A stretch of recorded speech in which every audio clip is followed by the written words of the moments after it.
Sean todos y todas muy bienvenidos y bienvenidas al webinar Pastores, Animales y Transhumancia, diálogo internacional en contexto de crisis climática.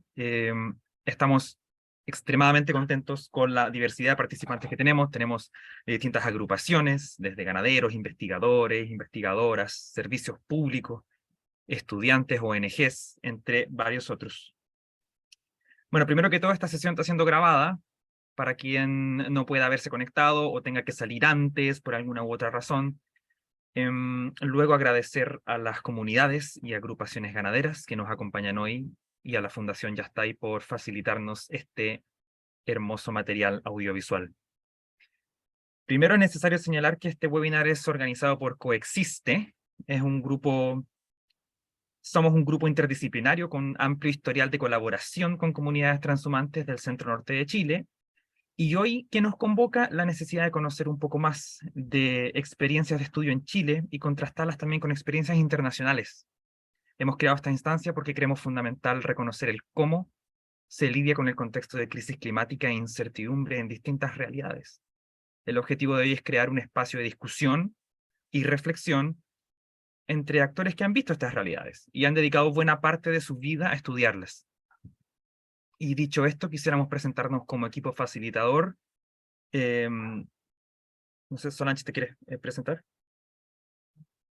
Hola, bienvenidos y bienvenidas. Yo voy a estar apoyando la facilitación, estoy con algunos problemas logísticos con la voz, em, pero yo soy bióloga, tengo un doctorado en ecología aplicada y trabajando en torno a la coexistencia vida silvestre y transhumancia los últimos 5 a 8 años.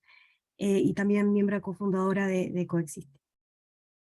Perfecto. Muchísimas gracias, Solange. Yo soy Matías Hargreaves, soy coordinador de proyectos de Coexiste, soy ingeniero agrónomo, magíster en sistemas de producción animal y actualmente estudiante de doctorado en agroecosistemas. Y con Solange vamos a ser facilitadores durante esta jornada. En términos de funcionamiento, para todo el mundo hemos determinado algunas pautas a seguir. Primero, para realizar preguntas, vamos a utilizar la herramienta de levantar la mano o también pueden escribir por el chat. Hemos pensado que las preguntas las vayan formulando y las dejemos todas para el final, por favor. Los espacios de discusión se llevarán a cabo dentro del marco del respeto, claro, entendiendo que van a existir posiciones encontradas para alguno o para varios de los temas que se van a tratar hoy día. De antemano, muchísimas gracias a todos y todas por su participación. Esperamos que esta instancia sea de utilidad y enriquezca de alguna forma al variado abanico de participantes. Sin más, tenemos el honor de presentar a nuestras y nuestros ponentes invitados. En primer lugar, tenemos a Nanette Vergara, quien nos presentará sobre las transformaciones y adaptaciones de la práctica del pastoreo transhumante de la zona andina y costera del semiárido. Nanette es antropóloga, formada en la Universidad Austral de Chile y magíster arte, mención patrimonio por la Universidad de Playa Ancha. Tiene más de 15 años de experiencia en investigaciones dialógicas, acompañando a procesos y reivindicaciones de comunidades indígenas y campesinas. El año 2006 publicó el libro Metáfora en los Andes, cuyo tema central es la transhumancia de las identidades de montañeses del sur andino.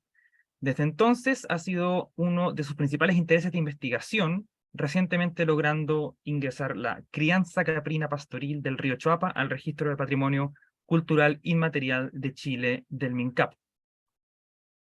Jorge Raceto, quien nos presentará sobre arriería comunitaria y nuevas movilidades en la cordillera norte del Valle de Aconcagua, Chile. Jorge es antropólogo, doctor en ciencias sociales, profesor asociado del Departamento de Antropología de la Universidad de Chile y director de la ONG CIEM Aconcagua, especializado en problemáticas ambientales, antropología de la naturaleza, antropología de montaña, patrimonio cultural y natural, antropología rural, antropología aplicada, desarrollo rural, comunidades, intervención social y conservación ambiental comunitaria. Luego tenemos a María Fernández Jiménez, quien nos presentará sobre transhumancia en contexto de cambio global, lecciones de España, Marruecos y Mongolia.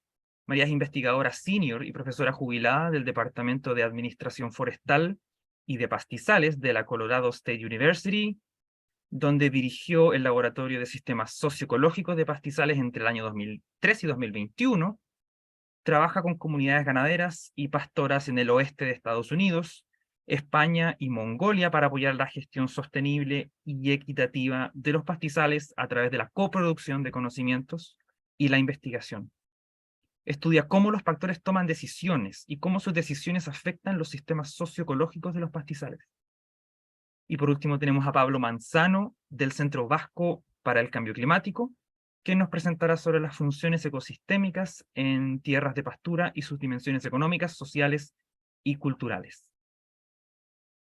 Es doctor en Ecología y Medio Ambiente de la Universidad Autónoma de Madrid, especializado en ecología de pastizales, tiene un amplio trabajo en los aspectos económicos, sociales y ambientales de la ganadería bajo un alcance global, tiene vasta experiencia en Mostar, Bosnia y Herzegovina, en Nairobi, en Kenia, y FAO en Roma, Italia.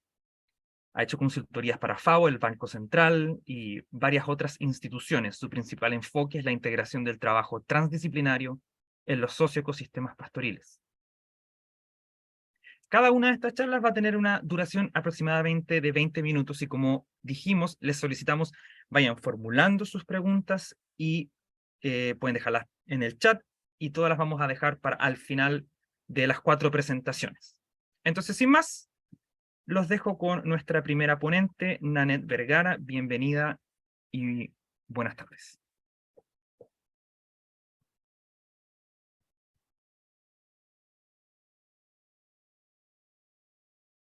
Se ve perfecto. Bueno, buenas tardes a todas y todos. Es un real placer compartir con ustedes, con investigadores que tienen quizás mucha más experiencia para estar presentando en primer lugar, primero que yo. Pero sin más, les voy a contar más que nada desde mi experiencia como investigadora. Y estas transformaciones y adaptaciones las vamos a presentar en ese sentido. Si se me escucha bien, está todo lo técnico operando, procedo. Está perfecto. Sí, Adelante nomás, Nanette. claro. Bueno, para continuar, quisiera mencionarles que, a ver, parece que ahí sí. Vamos a hacer un pequeño recorrido por la zona andina primero, por las zonas que yo he estado investigando, principalmente la zona de Choapa. Esto es región, en la región de Coquimbo, ¿ya? Estamos hablando de la precordillera.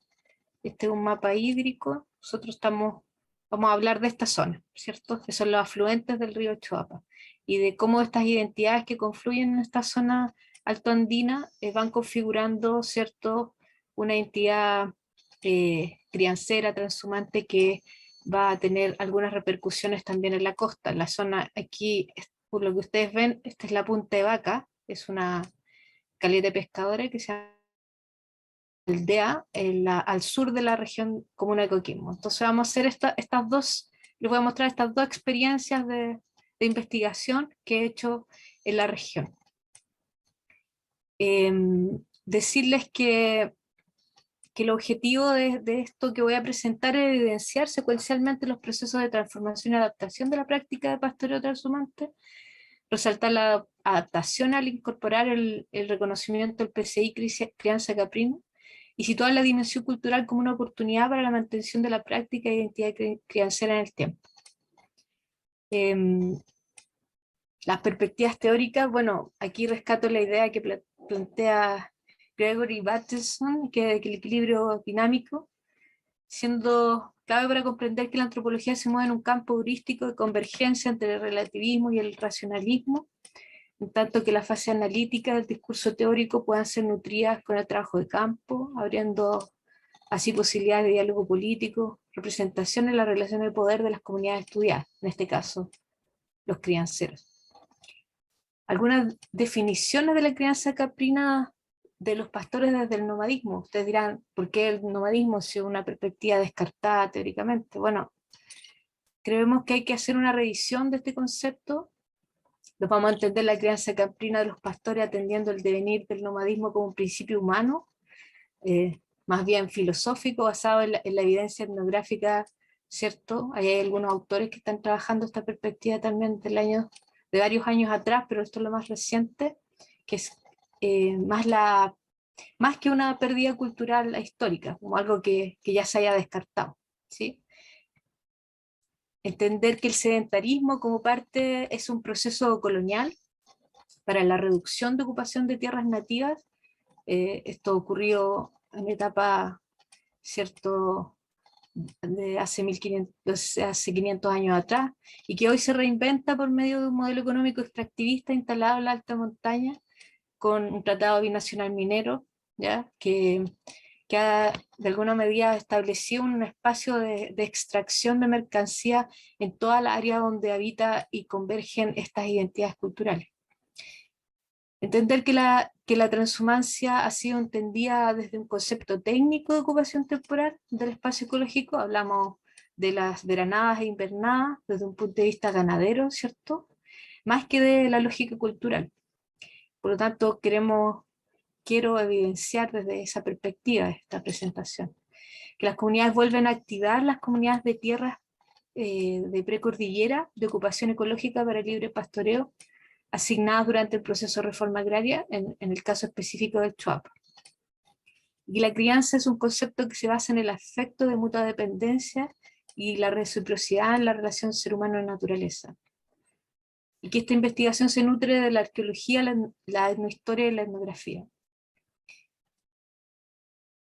Decir que entre los años 1993 al 2010 en Chile se han hecho una serie de programas y estudios financiados por distintas instituciones, ¿verdad? Volcados principalmente a la perspectiva técnica, ¿ya? Por ejemplo, en el año 2010 se realizó un estudio de desarrollo de alimentos concentrados y extruidos y peletizados con especies forrajeras suplementadas nutricionales para el ganado caprino. Esto lo realizó la Universidad de La Serena. Son grandes los montos y los aportes que se han entregado para, siempre desde el rubro o el sector, digamos, de la alimentación, la nutrición, nutrición animal, manejo productivo, riego, drenaje, alimentación, nutrición animal, biotecnología, manejo productivo. Todas estas, digamos, experiencias de investigación y aplicación para el mejoramiento de la práctica productiva tienen un rol netamente técnico y agropecuario, ¿ya? La dimensión cultural no está presente acá. En ese sentido, quise, ¿verdad?, a petición del Ministerio de las Culturas y las Artes, por la publicación que hice, me pidió realizar una investigación participativa de la crianza caprina, precisamente para relevar esta dimensión cultural de la práctica y partimos trabajando con el concepto de transhumancia.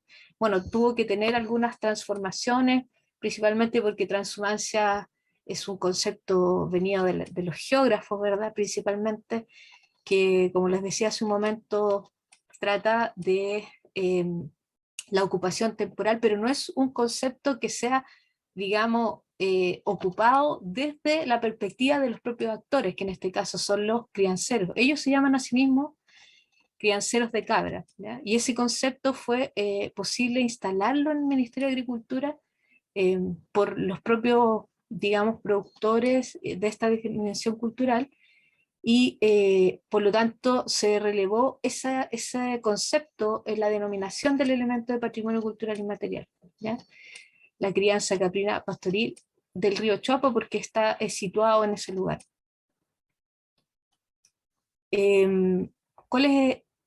Como esta presentación tiene una dimensión arqueológica en primer lugar, quisiera contarles que hay evidencia arqueológica en el sector del Valle del Choapa, encontrada específicamente donde lo que es hoy el sitio, el tercer tranque de relieve más grande del mundo, en el Valle del Mauro. Allí anteriormente hubieron asentamientos de poblaciones de crianceros de cabra, los maurinos que se llaman ellos, y se encontró evidencia arqueológica, que paso a citar por la investigación que se realizó en los estudios, digamos, para realizar el RCA en esa zona. A lo largo de su historia cultural, este valle ha sido escenario de las principales manifestaciones arqueológicas del norte semiárido de Chile y por ende refleja en parte el proceso cultural y ecológico acaecido en esta franja intermedia del norte árido de Chile central. Dentro de los recursos explotados, los camélidos fueron una de las fuentes económicas más relevantes en la región surandina, con valor agregado como animal de carga, en el caso de la llama, y como agente articulador de distintas manifestaciones sociales. ¿Qué quiero decir con esto? Que hay una continuidad cultural de una práctica, ¿verdad? Que probablemente en épocas precolombinas era una importante, digamos, fuente de subsistencia para las comunidades de esta zona, y que con la llegada de la colonia, ¿verdad? Fue posible introducir un nuevo animal, ¿no? Que era más chico en tamaño, pero que tenía una multiplicidad de otras subproductos que podían sacar. Ya no era solo la lana y la carne, sino que era además la lana, el queso, ¿cierto? El sebo, el cuero, ¿ya? La grasa, que les permitía hacer una serie de subproductos. Por lo tanto, la adaptación primera que hace este grupo humano que tiene una presencia precolombina es precisamente adoptar a la cabra para la continuidad cultural de su identidad. El ámbito del patrimonio cultural al que se postula con este elemento es precisamente el conocimiento acerca de la naturaleza del universo. Esto es una dimensión de la Convención de la UNESCO que permite, es un criterio donde convergen, ¿cierto? Por eso es una convención. Y estos conocimientos tienen que ver con el uso relacionado a la naturaleza, refieren a saberes, técnicas, competencias, prácticas y representaciones que las comunidades han creado en su relación con el medio ambiente natural. Es un modo de pensar el universo y que se expresan en el lenguaje, la tradición oral, el sentimiento de apego, un lugar, la memoria, la espiritualidad, la visión del mundo, influyen fuertemente en los valores y creencias y pasan a ser fundamento de muchos los usos sociales y tradiciones culturales. Vamos a ir viendo cuáles son esos elementos y quizás todo lo que panelistas que están presentes van a demostrar también que todos estos elementos están presentes en esta dimensión, en este grupo humano. Decirle que todo lo que fue este proceso de puesta en valor de este elemento fue participativo, ¿ya? Se inicia el año 2017 al 18, con un levantamiento de información, análisis, orientaciones para la definición. Voy a pasar bien rápido todo esto para que ustedes solamente validación en la Quebrada de la Sirena, solamente solicitud ciudadana de ingreso al 2018, o sea, hablamos del 2017 al 2022 recién se realiza el reconocimiento porque justo en el año 2017 hubo cambio de gobierno y se instaló el Ministerio de la Cultura y las Artes, entonces hubo que ajustar las políticas, ¿cierto?, de tratamiento del PCI, se sigue haciendo para que pueda ingresar el elemento. Se hicieron, digamos, aproximaciones con enfoque territorial del PCI, se trató la dimensión con la comunidad inserta en el territorio a través de una mirada holística, multisectorial, a través de la georreferenciación. En ese sentido se trabajó cartografías participativas, ¿verdad?, para identificar espacios culturales y naturales significativos, los bienes comunes, las cordilleras, identificar las principales problemáticas que aquejan la movilidad para trasladarse cada año junto al ganado. Se trabajaron en esta cartografía de dimensión temporal, material, económica, cultural, social y territorial. Acabo de mostrar un pequeño video de lo que fue ese levantamiento.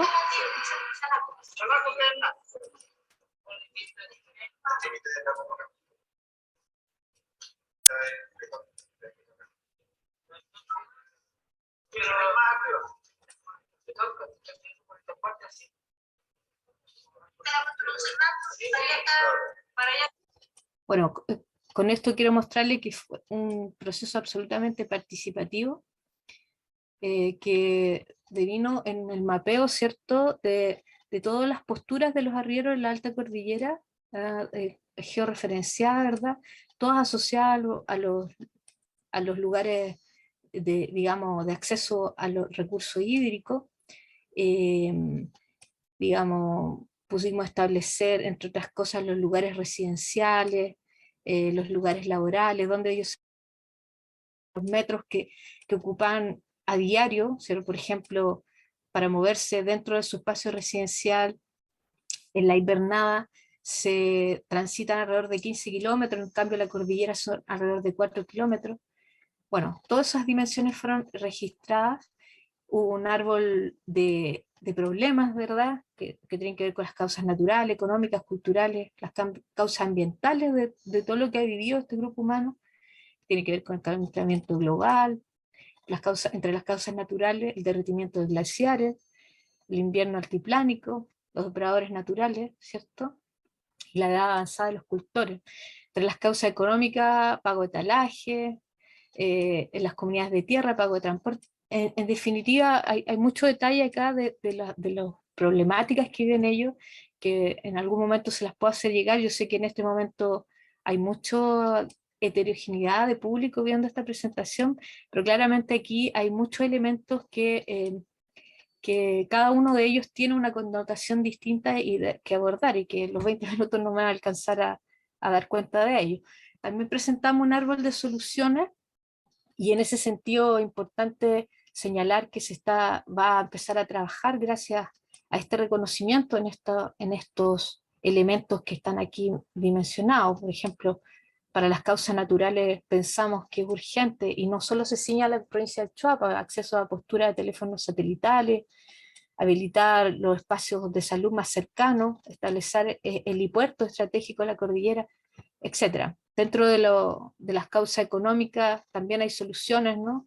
Y dentro de las causas culturales, que es lo más importante, lo que quiero señalar aquí es reconocer y valorar el nivel de la institucionalidad municipal al PCI Transhumancia, en este caso crianza caprina, decretando un día al año presupuesto en valor, incorporación de los en los proyectos educativos institucionales de las escuelas rurales de la comuna, la transhumancia como propia de la identidad cultural local. Todos estos procesos pretendemos y aspiramos que se den cada uno en su tiempo en los distintos ministerios que de forma transversal, digamos, debiesen activarse con nuestro reconocimiento. Trabajé finalmente un etnomodelo para explicar, estos etnomodelos los trabajó María Stegreff en su tiempo, ¿verdad? Que fue una colega que trabajó esta perspectiva para dimensionar, y yo lo plasmé al espacio temporal, territorial, histórico, cultural y económico que, digamos, levantamos a través de las cartografías. Acá está el queso, ¿verdad? Las dimensiones astronómicas que ellos tienen acerca del conocimiento de la naturaleza, cómo se comportan los astros, ¿ya? Los puntos cardinales, lo que es ir del oeste al este cada vez, y todo en relación al queso. Ahí están las cabras, ¿cierto? En la alta cordillera, la cordillera Tranquilla, que es una comunidad de tierra, de proceso de asignación de tierra durante la reforma agraria. Y bueno, ahora vamos a la costa. Pues esto va a ser más rápido porque es una... Ah, no, todavía no. Pero vamos a ver, perdón. Estamos todavía ahí. ¿Cuáles son estos procesos de adaptación que ha tenido estas zonas que han activado sus procesos de reforma agraria? Hablamos de cerca de 26.000 hectáreas que constituyen la propiedad de Cooperativa Agrícola Coirón Limitada, institución data histórica conforme a la década de 70, ¿ya? Esa es la propiedad de la tierra, que es una figura distinta a la comunidad agrícola y distinta a las propiedades individuales, ¿ya? Que fueron asignadas en la época de la reforma agraria. Por lo tanto, 26.000 hectáreas de muchas de ellas de secano y de alta cordillera. La tierra son, bueno, el promedio de habitantes de Coirón son 500 habitantes, las personas forman parte de pequeños productores agrícolas y pequeños ganaderos, más del 50% de estas familias son consideradas vulnerables de la perspectiva de la pobreza multidimensional. 2 minutos. ¿Perdón? 2 minutitos, Nanette, perdón. Ya, etcétera. Bueno, ahí está el reconocimiento, los procesos que hemos ido haciendo con con los niños, los estudiantes, para la puesta en valor de estos territorios de comunidades agrícolas, los talleres de educación patrimonial. Queremos establecer un área de conservación privada ahí, donde se ponga en valor el patrimonio de la perspectiva multidimensional. En la zona costera lo que tenemos es que hubieron migraciones de transhumance de la precordillera hacia la costa, asentándose en humedales y ríos, ¿ya? La caleta Hornilla, una de las evidencias es el apellido predominante, que son los Vélez, ¿ya? Y que ellos vienen de la zona de Ovalle, y hay corrales, entonces han hecho una conversión a la pesca artesanal, y ahora estos espacios, digamos, la cordillera se cambia por el mar, ¿cierto? Allá son las zonas que ellos recorren en movimiento permanente. La Tongoy se declaró un sitio Ramsar, que permitió conservar esa caleta, porque iban a poner inmobiliaria. La zona también de la caleta Chungungo, hay una producción de olivos, los choros, perdón, y recolección de piure en Chungungo. Bueno, yo también pertenezco a la ONG Conservación Comunitaria, hemos hecho algunos apoyos técnicos para resguardar, ¿cierto?, estas áreas de manejo de los pescadores, ¿ya? Hay algunos resultados de estas investigaciones. Y esto era lo que quería mostrarles, ¿no? La permanencia, ¿cierto?, de estas adaptaciones y transformaciones de una cultura nómada, ¿ya? Ahí tenemos los petroglifos plasmados en el territorio, el entierro con el camelio, dentro del cuerpo del camelio, está en el sitio del olivar, las cabras adoptadas ahora en la alta cordillera, la comunidad, ¿cierto?, que ahora cambia digamos, su llamito, su guanaco por una cabrita. Y bueno, ahí está unas actividades que realizamos de puesta en valor el Día del Patrimonio, ¿ya? El reconocimiento con el presidente Boric, con la presidenta, que agrupa más de 500 cultores, y el registro de patrimonio cultural inmaterial en Chile. Hay varias conclusiones que se las puedo leer. La preservación de la memoria de los sujetos sociales, en este caso ligado al elemento, mantiene ciertas prácticas culturales vinculadas a esta forma de vida, destacando en este proceso lo relativo a los criterios de la UNESCO. La región de Coquimbo viene soportando una sequía hace más de 10 años. Esto también agudiza que las zonas de secano, en particular las comunidades, no tengan agua suficiente ni para el consumo humano ni para el riego, y por lo tanto hay una debilidad en términos de justicia social, donde muchas comunidades están, digamos, ni siquiera tienen para ellos, menos para los animales. Existe una preocupación por la mantención de la práctica, las adaptaciones que han sufrido al incorporar tecnología, nuevas razas, infraestructura y cambio de la alimentación de la cabra. El sedentarismo reduce la capacidad pastoril, requiere identificar el estado de situación de la práctica de estas modificaciones, y bueno, hay una serie de otras conclusiones que se podrían señalar, pero la más importante de ellas es que las estrategias de conservación de la naturaleza, con el caso del sitio Ramsar en Tongoy, o un área protegida privada en la zona de Coirón, ¿cierto?, que es colindante a Tranquilla, permite que estas comunidades de tierras puedan conservar su forma de vida y adaptarse a estos procesos de crisis climática, ¿cierto?, incorporando, por ejemplo, turismo de intereses especiales que permita la conservación de su práctica. Yo lo dejaría hasta ahí para no tomarme más minutos de lo que me corresponde, agradecer esta invitación nuevamente, y bueno, ahí están todas las investigaciones con la amplia bibliografía que puede dar cuenta de lo que he señalado hoy. Muchas gracias. Excelente, muchísimas gracias, Nanette, por tremenda presentación. Como dijimos a un principio, las preguntas las vamos todas canalizando para verlas al final, así que sin más preámbulo, quisiera invitar a Jorge Raceto, si puedes cargar tu presentación, y muchísimas gracias. De nuevo, muchísimas gracias, Nanette.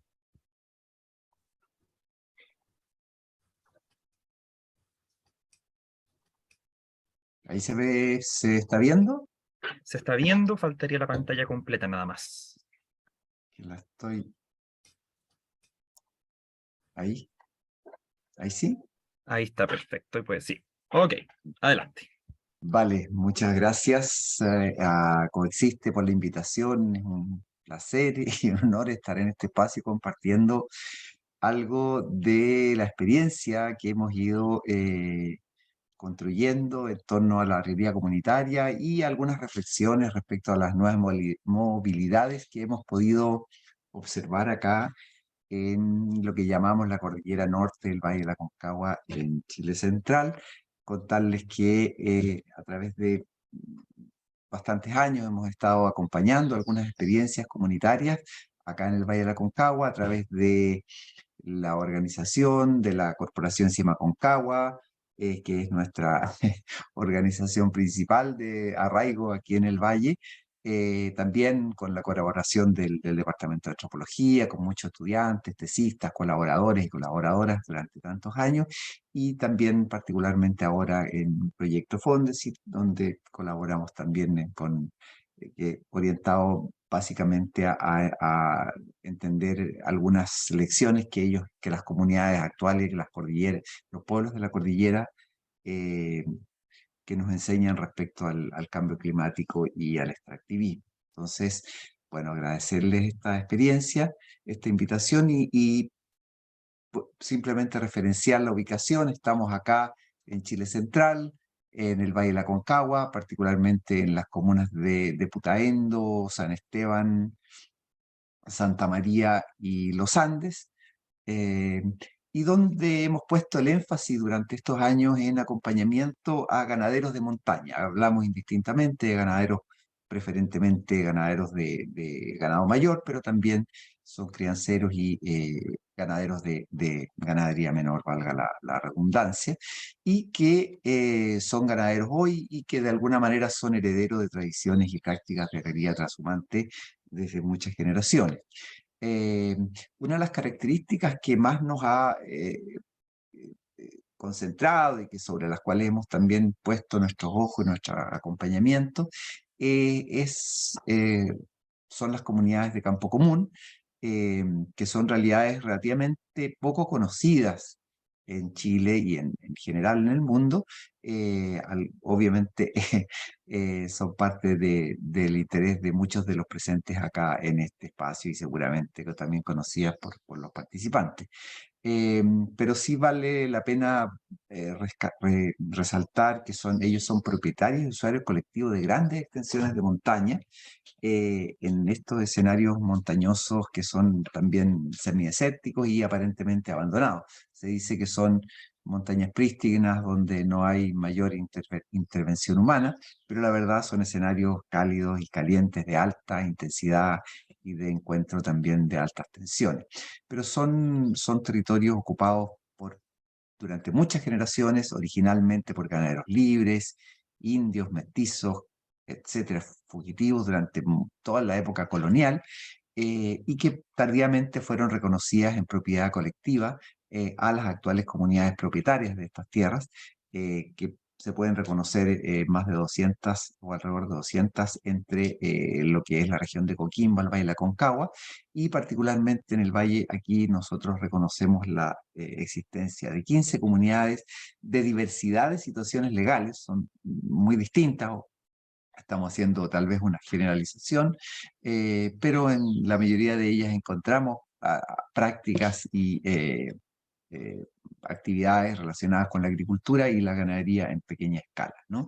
Y estas comunidades habitan y ocupan estacionalmente las cordilleras andinas desde hace muchos años hasta la actualidad, principalmente con prácticas seminómanas y transhumantes. Hay obviamente una discusión conceptual y diversidades de comprensiones respecto de los conceptos que se usan para su determinación, pero podemos sí verificar que se trata de complejas organizaciones asociativas y de ocupaciones estacionales que combinan momentos de veranada e invernadas, habiendo también una diversificación, una estratificación social entre ellas, aquellas que son de ganado menor o de ganado mayor, etcétera, ¿no? Y bueno, y podemos entender que aquellas que son las veranadas de ganado menor, los crianceros en general, permanecen durante el periodo de veranada en las cordilleras, principalmente estableciendo ahí una presencia más bien de carácter estacional, eh, bueno, en este caso estamos mostrando algunas evidencias de aquello, y las veranadas de ganado mayor, que en este caso corresponden principalmente a ganado vacuno, que estos permanecen, digamos, durante algunos meses de verano bastante libres en la cordillera, y que son llevados hacia las cordilleras a través de un manejo colectivo, y principalmente a través de actividades que ellos mismos, las comunidades, denominan como el rodeo de entra, que es el rodeo en que suben los animales a la cordillera, y el rodeo de saca, que es la bajada de todos los animales antes del próximo invierno, ¿no? Este es y en ese mismo contexto, decir que el rodeo es la institución principal y los corrales aparecen como el escenario privilegiado de manejo y gestión de los animales, ¿no? En este contexto. Sí, esta actividad, si bien tiene una larga data, hemos podido registrar una evidente regresión desde hace desde épocas anteriores hasta la actualidad, por ejemplo, pudiendo identificar registros en el siglo XIX de 200.000 cabezas de ganado durante una temporada en la cordillera, en este sector, en esta zona, digamos, de la cordillera norte de la Concagua, disminuyendo de manera progresiva en los años 60, 70, el siglo pasado más o menos a la mitad.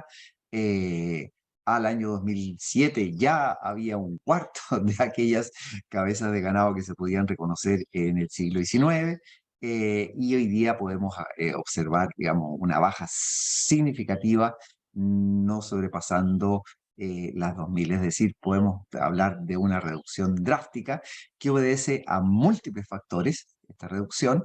Evidentemente hay una condicionantes estructurales de carácter económico, social y político, pero también ambiental, y podemos identificar algunas de las agencias o de las presencias que durante los últimos años han distorsionado y han tensionado y conflictuado estos escenarios donde se practican estas actividades ganaderas, donde está la presencia obviamente de carácter industrial, las grandes industrias hidroeléctricas, mineras, etcétera, las alteraciones producidas también por estos eh, evidencias de tragedias, digamos, socioambientales, como los incendios, etcétera, la presencia de las grandes minerías, y de alguna manera la combinación tanto de la crisis climática como del extractivismo en estos mismos escenarios finalmente transforman irremediablemente este paisaje, alterando de manera estructural las condiciones de las comunidades ganaderas. No podemos decir que esto es solo y exclusivamente responsabilidad de estas dos dimensiones, pero podemos sí, de alguna manera, asegurar que participan de manera intensa y determinante en esta regresión y esta situación actual, ¿no? Y frente a estas amenazas y estas nuevas amenazas y estos nuevos escenarios, también se activan nuevas respuestas que nosotros hemos ido reconociendo como respuestas de resistencia y de resiliencia comunitaria, que permiten identificar que estas actividades ganaderas se mantienen hasta el día de hoy. Incluso contraveniendo toda lógica economicista, hemos podido reconocer y escuchar múltiples voces de ganaderos, tanto de ganado menor como de ganado mayor, decir que ellos mantienen esta actividad, pero que finalmente no se soporta económicamente, sino que lo hacen, digamos, por otras razones. Ellos siguen manteniendo estas actividades ganaderas, a pesar de que desde el punto de vista económico no tienen mayor relevancia. Incluso para algunos de ellos implica hasta agregar aportes económicos para sostener esta actividad. ¿Por qué lo hacen? Y hay múltiples indicios, digamos, pero evidentemente ellos muestran estas respuestas y estas intenciones de mantención de esta actividad ganadera más allá de cualquier lógica economicista. Y también, además de aquello, activan distintos ejercicios de soberanía a través de distintas estrategias. Una de ellas es la búsqueda de soportes de conservación, de reconocimiento de conservación por parte del Estado, por ejemplo, a través de el reconocimiento y de algunos santuarios de naturaleza, como el caso de la Serranía del Ciprés, aquí en la comuna de San Felipe, o del santuario de la naturaleza El Zaino Laguna Copín, en la comuna de Santa María. Decir que estos son tierras comunitarias, que las comunidades solicitan al Estado que les sean reconocidas como santuarios de naturaleza, con todas las implicancias y algunas restricciones que ello contiene, que ello implica, ¿no? Pero son parte de sus estrategias para mantener el ejercicio de su soberanía en esos escenarios. También ellos establecen iniciativas de educación y de refuerzo de las identidades en nuevas generaciones. Lo podemos identificar en diversos escenarios de escuela, en este caso particular en la escuela Julio Tejedor de Jahuel, con distintas experiencias e iniciativas, ¿no?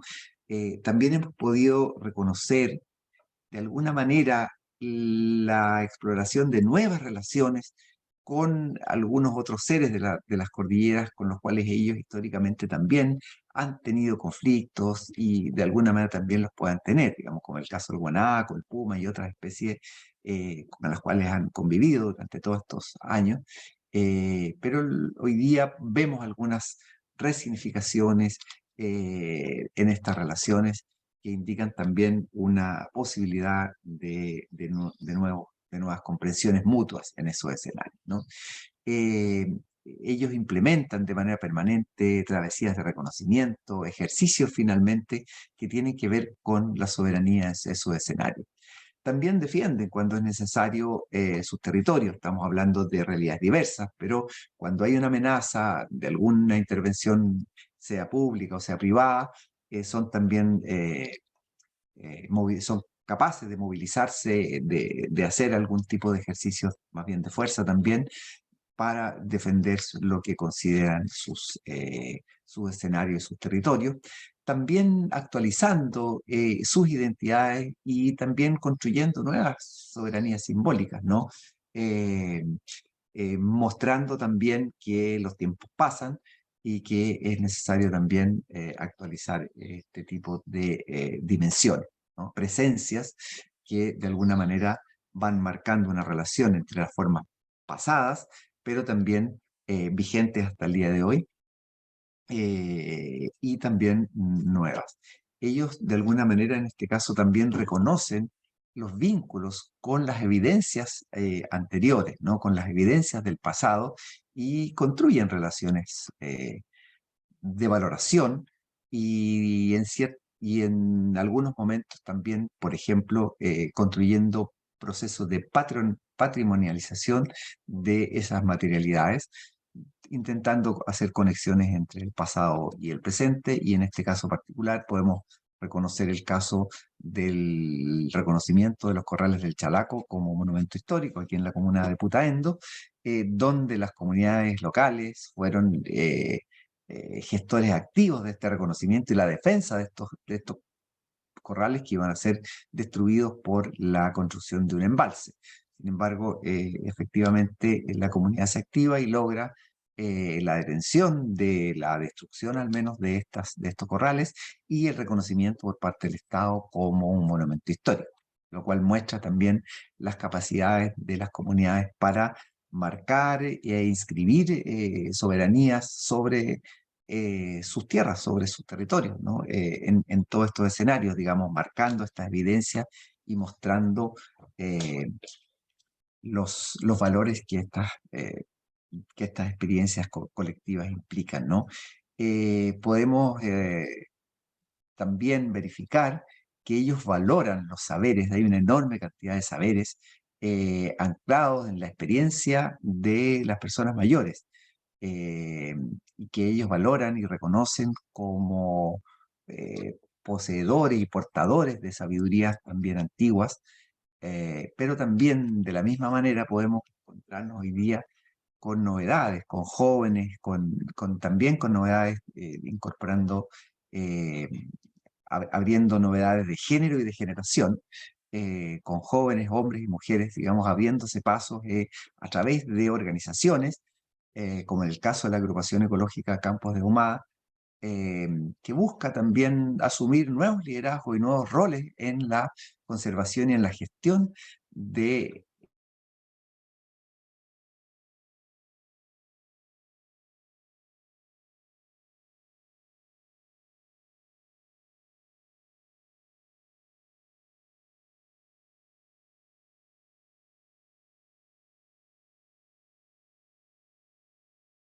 Uy, Jorge, ¿nos escuchas? Parece que perdimos a Jorge Sí, unos minutos, sí. sí, esperemos un minutito a ver si logra reconectarse.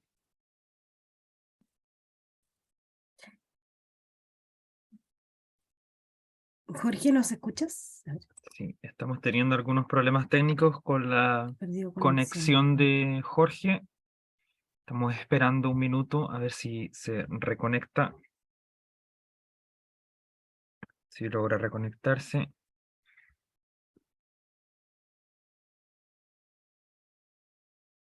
¿Mm?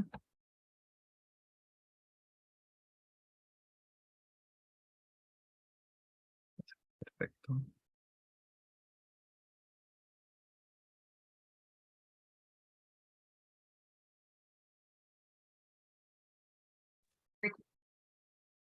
Jorge, de vuelta.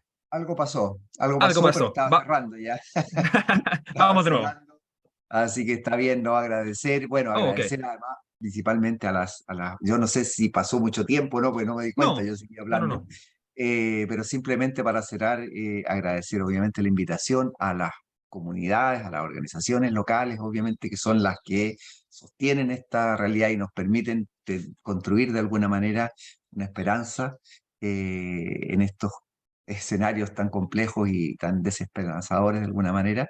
Y agradecer también a todos los equipos de trabajo y a los colaboradores, porque esta no es obviamente una experiencia que hago a nivel personal, sino que en equipos de trabajo con colaboradores de múltiples disciplinas y principalmente a las comunidades locales. Muchas gracias por la invitación. Perfecto, muchísimas gracias a ti, Jorge. Y con eso pasamos desde el ámbito de investigador nacional a presentar a María Fernández Jiménez y en el bloque de Pablo Manzano, que serían los investigadores internacionales. Entonces, María, muy bienvenida. Te invito a compartir la pantalla y a comenzar cuando estés lista. ¿Ya está bien? ¿Me oyen? Sí, se escucha bien, se ve bien. Adelante. Muy bien, pues yo voy a hablar un poco de transhumancia y cambio climático y cambio global en 3 sistemas. Y empiezo un poco con un marco que utilizo yo como investigadora para pensar y entender esos sistemas, sobre todo de ganadería extensiva, empezando con entender un poco el ecosistema, que son las dinámicas, que es la biodiversidad, la producción, la variabilidad entre las estaciones, los años, y entonces, ¿cuáles son las prácticas de uso que permitan a los pastores explotar el ecosistema y mantener esas dinámicas? Y finalmente, ¿cuáles son las instituciones, o sea, las leyes y normas, bien formales o informales, que facilitan o esfuerzan esas prácticas? Y dentro de eso, son los saberes tradicionales de los ganaderos y pastores y últimamente el monitoreo formal que permita a las personas que son parte de esos ecosistemas entender también las dinámicas y ajustar sus prácticas con las dinámicas y ir adaptando a través del tiempo, aprendiendo de qué funciona y no funciona. Oh, sí. Bueno, y voy a hablar entonces de 5 estrategias que hemos observado, he observado en varios sistemas pastoriles en varias partes del mundo y que creo que podrían ser estrategias comunes en muchos sistemas de pastoralismo móvil y extensivo. Y se trata en principio de la diversidad o diversificación, que quiere decir mover riesgos y recursos entre distintas clases de activo. Por ejemplo, tener múltiples especies de ganado, no solamente uno. Y últimamente también múltiples empresas dentro de una explotación. Segundo, lo que hablamos hoy principalmente es la movilidad, o mover riesgos y recursos a través del espacio, y un ejemplo sería la transhumancia. Tercero es el almacenaje o almacenamiento, que es mover riesgos y recursos a través del tiempo. Por ejemplo, tener reservas de pastos que solo se utilizan en ciertas temporadas o ciertos años, o reservas, por ejemplo, de heno o de forraje. Cuarto, son los recursos comunales o compartidos, que suponen mover riesgos y recursos entre varias casas. Por ejemplo, pastos comunales, labores cooperativos o compartidos. Y quinto, la reciprocidad y intercambio. Por ejemplo, intercambio de riesgos y recursos, ambos tradicionales y de mercado. Por ejemplo, uso recíproco de pastos, préstamos de ganado y más últimamente seguros de ganado. Entonces, yo quería presentar un poco esos 5 estrategias o prácticas claves al principio, y ahora iré hablando un poco, explicando sobre esos 3 sistemas donde tengo un poco de experiencia, y veremos cómo aparecen y manifiestan en cada sistema. Entonces voy a hablar de 2 sistemas donde he trabajado muchos años, y esos son España y sobre todo Mongolia. Llevo como 30 años trabajando en Mongolia con los pastores ahí, y una década un poco más en España, y solo tengo menos experiencia en Marruecos, pero es más reciente. Entonces haré también un ejemplo ahí. Y empezando entonces con Marruecos, se trata de un grupo de transhumantes que se llaman los Ilem Shan, y su territorio es en las montañas del Alto Atlas. Y como ganado crían ovejas y cabras principalmente, también utilizan burros y camellos, sobre todo para transporte, y utilizan los servicios o los productos, sobre todo son la carne y la lana y el transporte. Y como Pablo hablará más y los otros ponentes han hablado un poco más sobre esos otros servicios y beneficios que proporcionan la transhumancia y pastoralismo móvil, como biodiversidad, patrimonio cultural, saberes tradicionales, los pongo aquí, pero no voy a hablar puntualmente de ellos. Y en ese sistema las prácticas claves incluyen la transhumancia, la movilidad, la institución y la práctica del Agdal, que es un ejemplo del almacenaje. Y Agdal es es un territorio definido que son pastos comunales que solo se utilizan durante cierta época del año y lo demás está cerrado. Entonces funciona como una reserva de pasto y también de biodiversidad. Hay reciprocidad en acceso a pastos durante sequías y los pastos, sobre todo de verano, son comunales. La transhumancia que efectúan los Ilemchan va desde los pastos de invierno, que son en las montañas Jebel Sagro, montañas más bajas, hasta los Alto Atlas. Se supone 100 kilómetros o un poco más y hacen el trámite a pie, andando unos 10 días más o menos, 10 días o 2 semanas. Y en años de sequía, en invierno van a otros sitios, a veces mucho más lejos y a veces entonces van en camión. Y en Marruecos hay una ley de transhumancia que se supone que protege los derechos de movimiento, pero no está muy claro si funciona bien o no funciona. Los pastores observan muchos cambios medioambientales últimamente. Por ejemplo,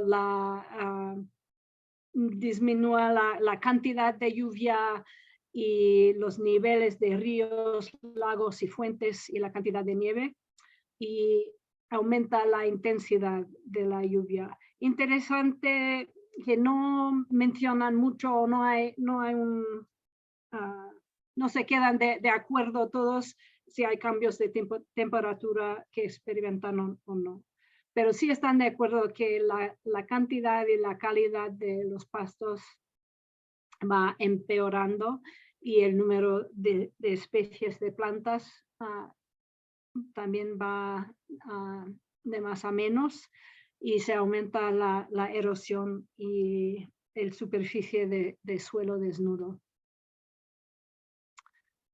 ¿Y eso qué significa para sus vidas? Que hay una escasez de agua, la falta de pastos suficientes y aumento de peligros naturales, sobre todo inundaciones, porque aunque hay menos lluvia, cuando cae la lluvia, cae en tormentas grandes.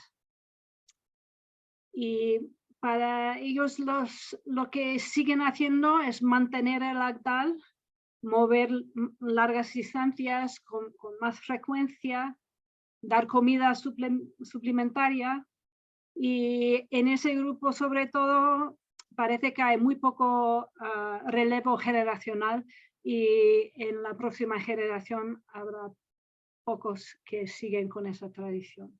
Hay muchos otros desafíos, pero sobre todo se nota la falta de infraestructura y acceso a servicios, sobre todo en los pastos de verano, que solo se llega a pie, no hay camino, no hay posibilidad de llegar con camiones o automóviles, y hasta no hay cobertura de móvil, y entonces servicios de sanidad, de salud y de educación es muy difícil accesar. Pues eso fue Marruecos. Ahora un poco movimos a otro lado, a Asia, a Mongolia, donde suelen guardar 5 tipos de ganado: ovejas, cabras o vacas o yaks en las montañas altas, caballos y camellos sobre todo en el desierto, en el Gobi.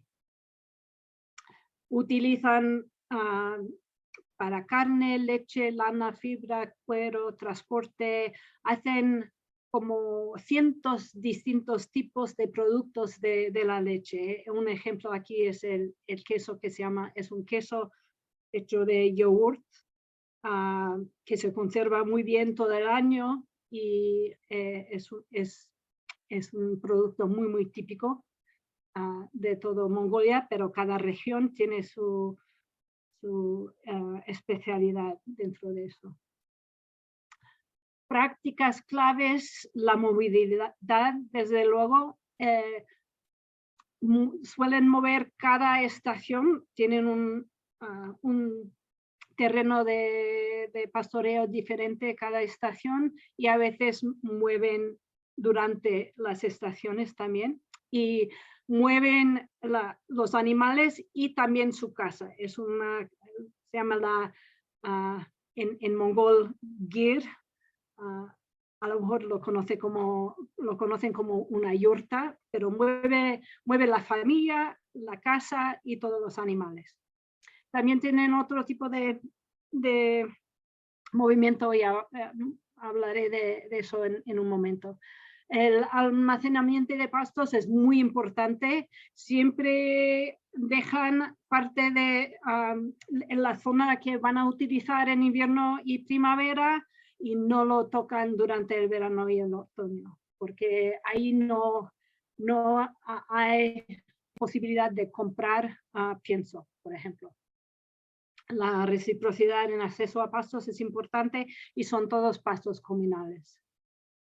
Y hay mucha variedad dentro de Mongolia en los patrones de movimiento. Puede ser muy poca distancia, unos pocos kilómetros, puede ser cientos de kilómetros. También hacen un tipo de movimiento que se llama otar, que es para engordar en el otoño o para escapar mal tiempo en invierno, por ejemplo, o en verano si hay sequía. Y como he dicho, mueven los animales a pie y las personas, antes siempre era en los yaks o con camellos, ahora es casi siempre en camión. Y allí también los pastores observan cambios importantes en el clima y el medio ambiente. Por ejemplo, aquí a la izquierda, la cantidad de lluvia. Las barras azul y rojo indican que ha disminuido. Entonces, la mayoría de los pastores en casi todos los sitios donde hicimos ese estudio notan una disminución o un poco o mucho de la cantidad de lluvia. Y también la producción de pastos. Se ve un poco menos o mucho menos que desde hace 30 años. También hay un aumento en eventos extremos como inviernos muy duros, muy fríos, con mucha nieve, y por otro lado un aumento en la arena, en la superficie de suelos desnudos. Hay mucha preocupación ahora para la degradación de pastos. Y aquí pongo un poco en las palabras de los mismos pastores, no da tiempo para leerlos todos, pero por ejemplo, la vida de los pastores depende de la naturaleza y el clima. Cualquier mal cambio impactará nuestra vida. Pastos pobres causarán una vida pobre. Debido a que no tenemos educación, no podemos encontrar trabajo en la ciudad. Si no hay pastos, el ganado sufrirá debido a las inclemencias del tiempo y morirá. Si no hay ganado, no tenemos comida. Tendremos que hacer minería ilegal para sobrevivir. Pero también tienen respuestas y adaptaciones, así también en sus propias palabras. Por ejemplo, la movilidad. En verano seguimos las hierbas, en primavera e invierno seguimos el agua. Tener pocos animales de buena calidad. Hay que apoyar a los pastores para que trabajen juntos en forma cooperativa. Lo siento, María. ¿Sí? 2 minutos, 2 minutos. Vale. Muchas gracias. Pues España también. Las prácticas claves, transhumancia, pasos comunales, reciprocidad. diversificación y valor añadido. Y como a lo mejor, no sé si Pablo hablará más de la transhumancia en España, voy un poco rápido aquí. Sí, no También, iba a hablar mucho, María, pero como quieras. vale, vale. Pues también se experimentan cambios medioambientales bastante fuertes, parecidos a los otros. Lo único que es un poco diferente es la motorización, que es un cambio importante ahí, aumento de matas, que supone una disminución de pastos para el ganado. También en sus palabras, por ejemplo, dicen, antes nevaba mucho y helaba, el río cruzaba de hielo, ahora no se cruza nunca, nevadas de 1 metro de cuando era pequeño, yo me acuerdo, y ahora, aparte que hay más medios para el invierno, no, no cae la que caía, por ejemplo. Todos están de acuerdo que ha habido cambios importantes. Los impactos son parecidos a los otros sitios. Y entonces voy hacia las conclusiones, que notamos que las prácticas aquí tradicionales incluyen la transhumancia, almacenaje, diversidad, flexibilidad, comunales, reciprocidad, etc. Pero también hay unos nuevos.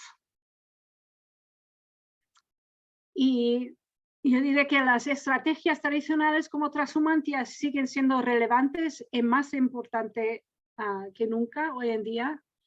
Los saberes tradicionales de pastores transhumantes sirven como recursos para la adaptación al cambio global. Y la innovación y el conocimiento tradicional pueden ser complementarios y sinergísticos. Concluyo con unas recomendaciones que esos vienen sobre todo de un reporte que está disponible en español sobre transhumancia en España. Mejorar el mantenimiento de las vías pecuarias, legislación nacional o regional para proteger los derechos de los transhumantes, infraestructura para apoyar a los rebaños y a los pastores en camino, sensibilizar los proveedores de servicios públicos como escuelas y centros de salud acerca de la situación de familias transhumantes, proporcionar apoyo público para la transhumancia y los transhumantes, reconociendo los beneficios al público amplio, mejorar el monitoreo y la gestión de las áreas de pastoreo. De hecho, de esos 3 sitios, Mongolia tiene el sistema público de monitoreo mejor. Concienciar a la sociedad sobre los beneficios de la transhumancia, facilitar diálogos, resoluciones colaborativas de problemas entre transhumancias y otras partes interesadas, facilitar el desarrollo profesional e intercambio de conocimientos entre pastores y para los pastores transhumantes y sus familias, y crear oportunidades para los pastores de nueva incorporación y de primera generación para aprender y adoptar la transhumancia. Bueno, y no sé si esos ponencias van a ser disponibles, pero aquí son algunas de las referencias y los vínculos para 2 reportes en español. Sobre todo tratan de ganadería extensiva y transhumancia en España, pero algunas de las conclusiones también serían relevantes para otros sitios. Ahí. Excelente, muchísimas gracias, María. Tremenda presentación. Y mientras María va desconectando la pantalla, vamos hacia nuestro último panelista para luego pasar al espacio de preguntas. Pablo, con toda libertad, compartir tu pantalla cuando estés listo. Adelante. De nuevo, muchísimas gracias, María.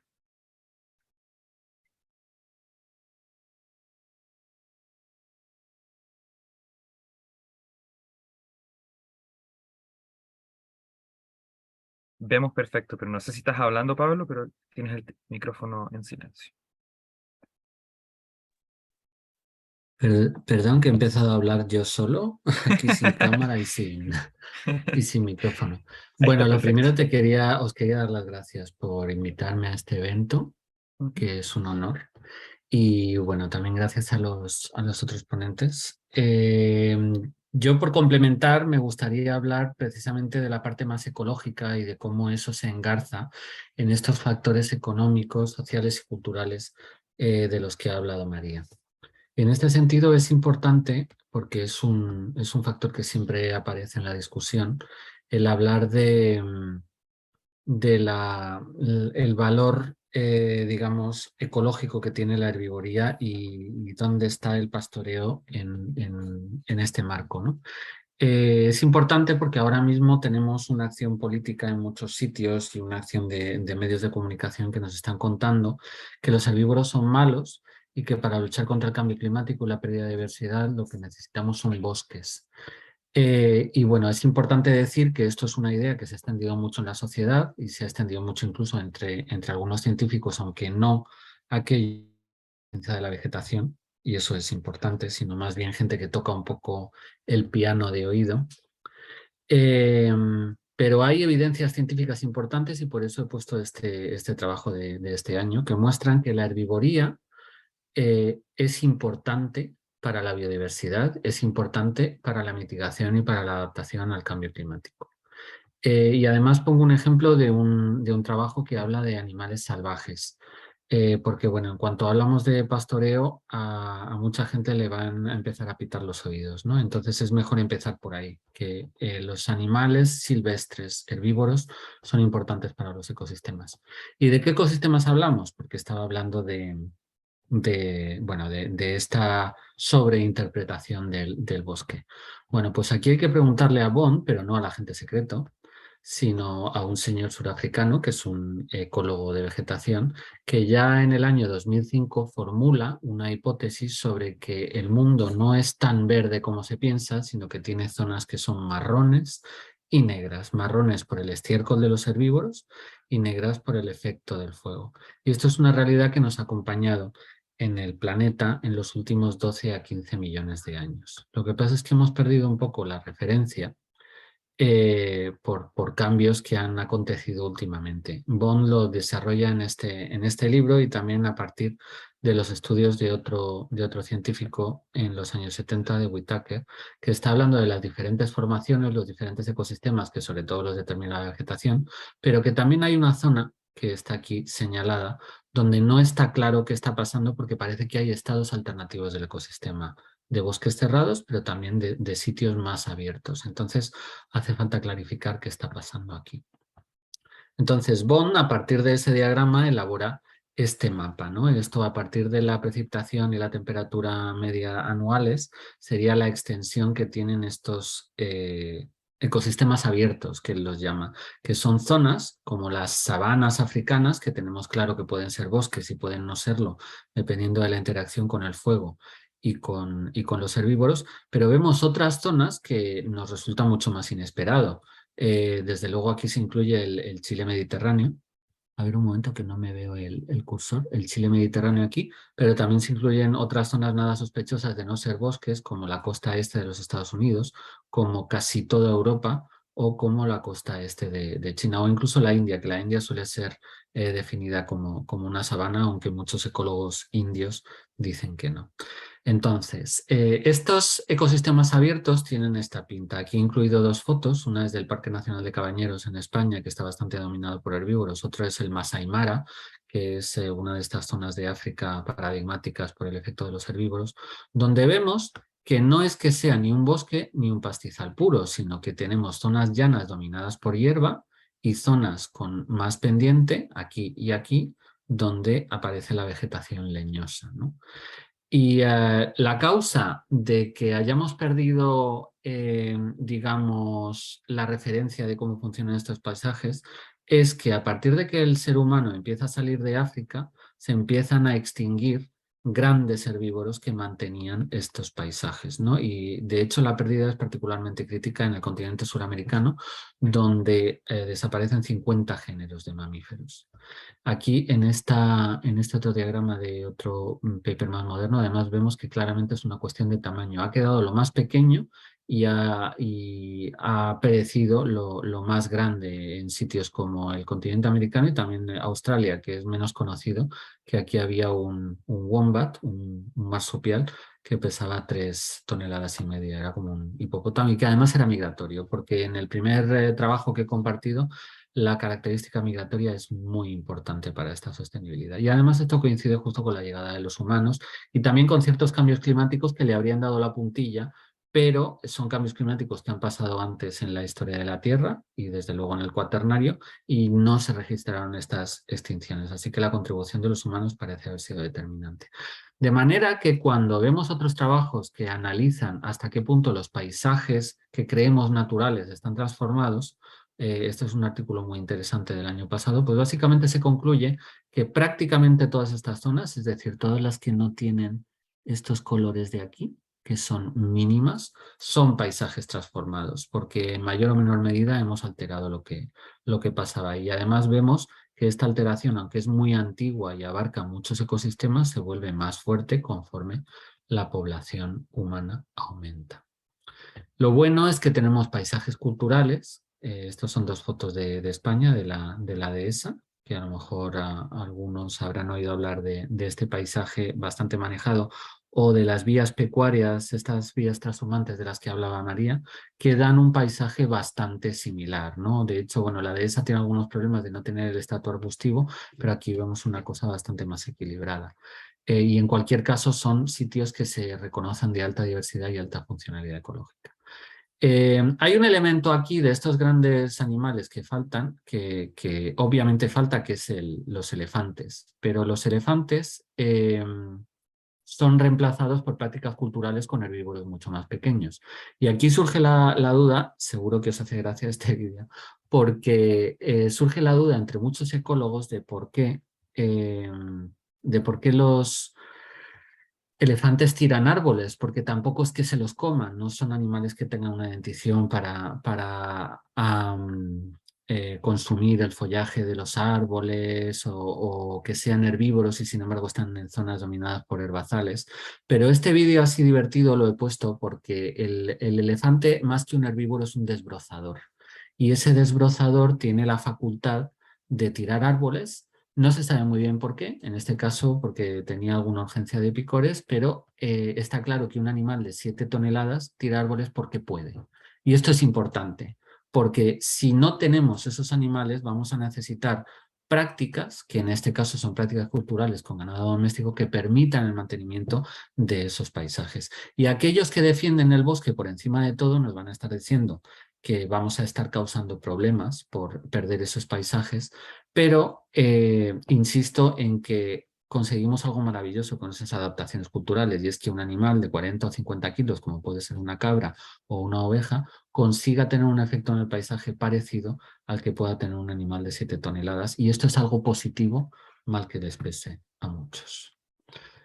Bueno, luego habían metido una pequeña... A ver, que ahora no me pasa la diapositiva. Había metido una pequeña referencia a cómo funcionan las sabanas, que es este trabajo de aquí, donde se ve una transición abrupta entre las zonas muy lluviosas, donde el bosque sí que es una formación vegetal natural, como puede ser, por ejemplo, el bosque de Valdivia en Chile o la cuenca del Amazonas, pero hay una transición abrupta hacia estas sabanas, hasta estos ambientes abiertos, por una cuestión de adaptación de tanto los árboles de la sabana como los árboles del bosque.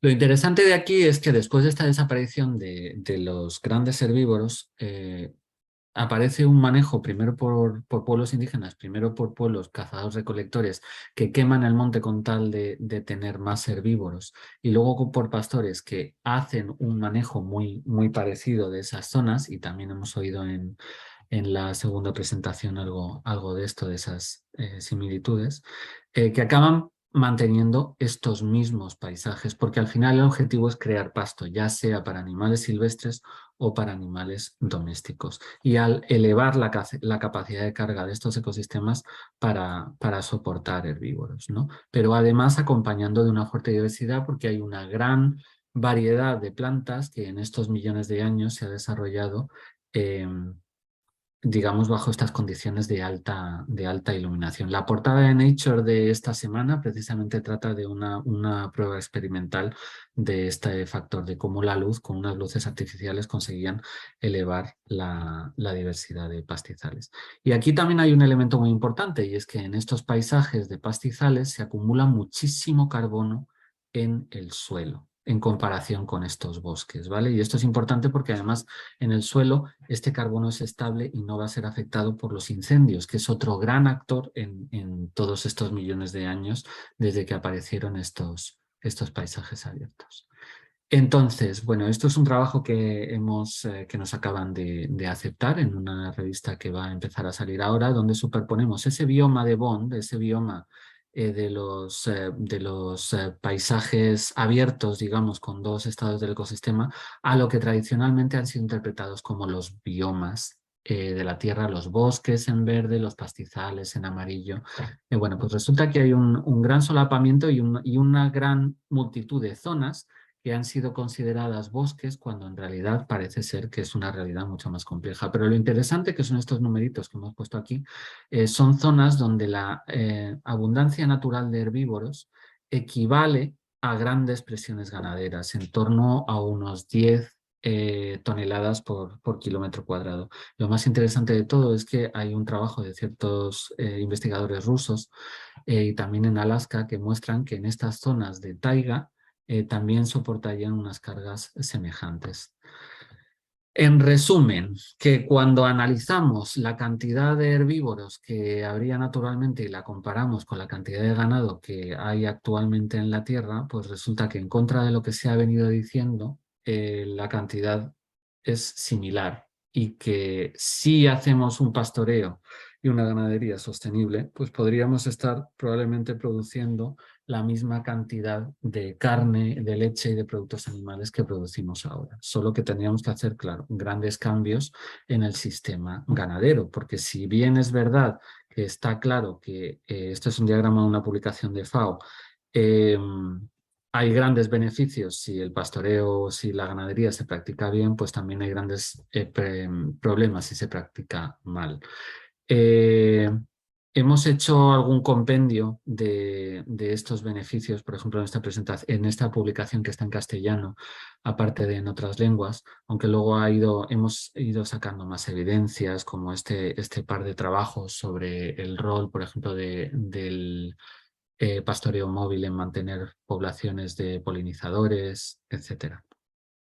Pero digamos que esta es una evidencia muy consolidada y que aquellos que defiendan la transhumancia y el pastoreo móvil tienen elementos para hacerlo, ¿vale?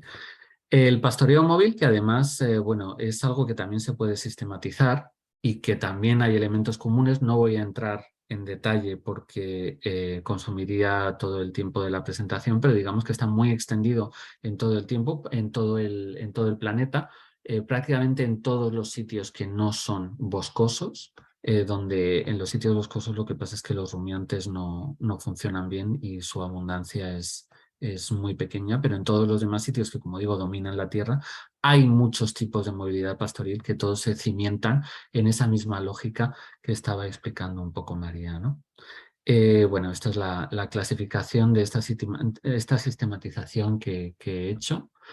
Y lo más curioso es que cuando aplicamos las cargas ganaderas existentes actualmente con esas cargas de herbívoros naturales que comentaba antes, pues encontramos que hay un desequilibrio, que hay zonas que están en azul que están subpastoreadas, hay zonas en rojo que están sobreutilizadas por la ganadería, ya sea por ganado en pastoreo o, por ejemplo, en España, sobre todo por porcino y aviar, por granjas ultraintensivas que están causando problemas ambientales. Así que yo no estoy diciendo que el sistema ganadero esté bien como está, porque de hecho está bastante mal, pero sí que tenemos que volver a esas prácticas móviles que imitan a los herbívoros silvestres para conseguir esas altas cargas, garantizar la seguridad alimentaria mundial, garantizar la funcionalidad del ecosistema y mantener esos paisajes abiertos que han sido parte constituyente del planeta durante todos estos últimos 12-15 millones de años. Y esto es un argumento muy importante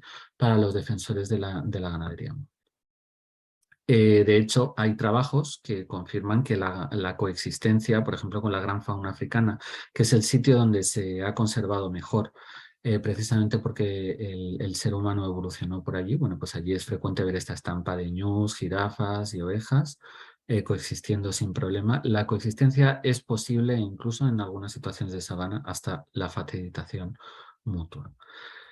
Pero para esto hace falta que los sistemas pastoriles funcionen. Y bueno, pues un poco esto se fundamenta en el manejo de los recursos naturales. Por cierto, esto también es un tipo de transhumancia, ¿no?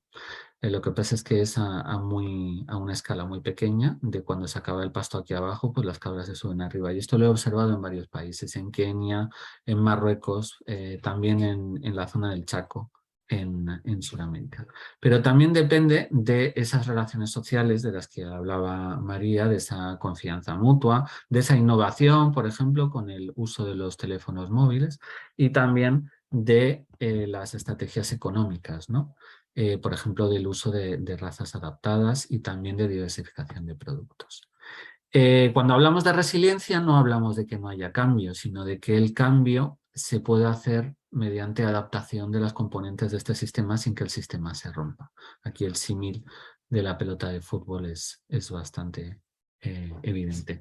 Y para esto hemos encontrado que es interesante. Este es un trabajo que sacamos el año pasado, María, yo y otros investigadores, en el que analizamos digamos, los recorridos de sostenibilidad de estas sociedades pastoriles y vemos cómo se pueden comparar unas con otras y cómo se puede aprender, digamos, de errores. Porque en general vemos, bueno, este patrón que tiene que ver con cómo evolucionan algunos de estos componentes de las sociedades pastoriles. Aquí vemos un caso típico, por ejemplo, que se ve en Europa, donde a lo largo del tiempo, durante muchos años, la rentabilidad de los sistemas pastoriles ha ido decayendo, luego se ha recuperado.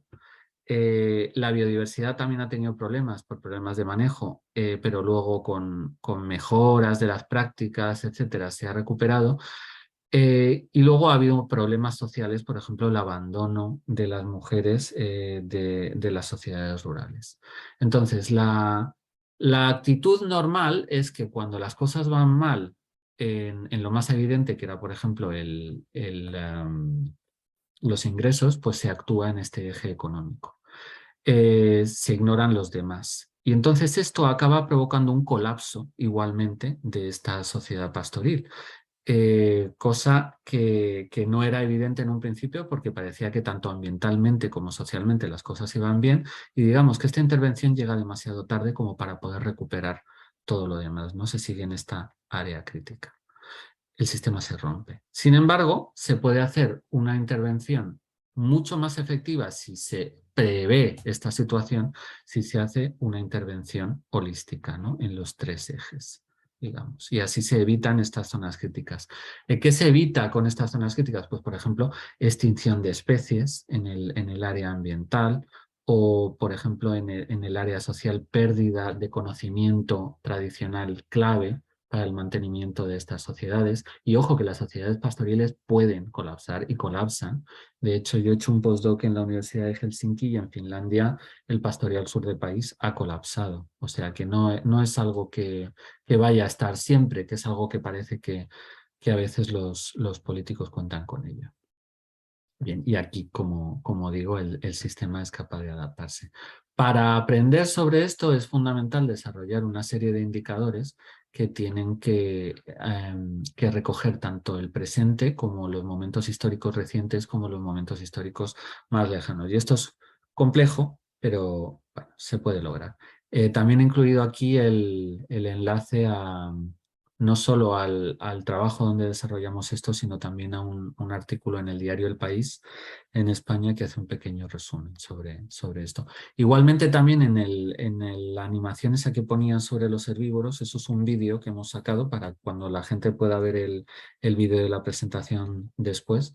Un vídeo que está en YouTube, que he puesto el enlace, que os recomiendo, donde desglosamos los argumentos del pastoreo sostenible, de por qué el pastoreo y cómo el pastoreo puede ser sostenible.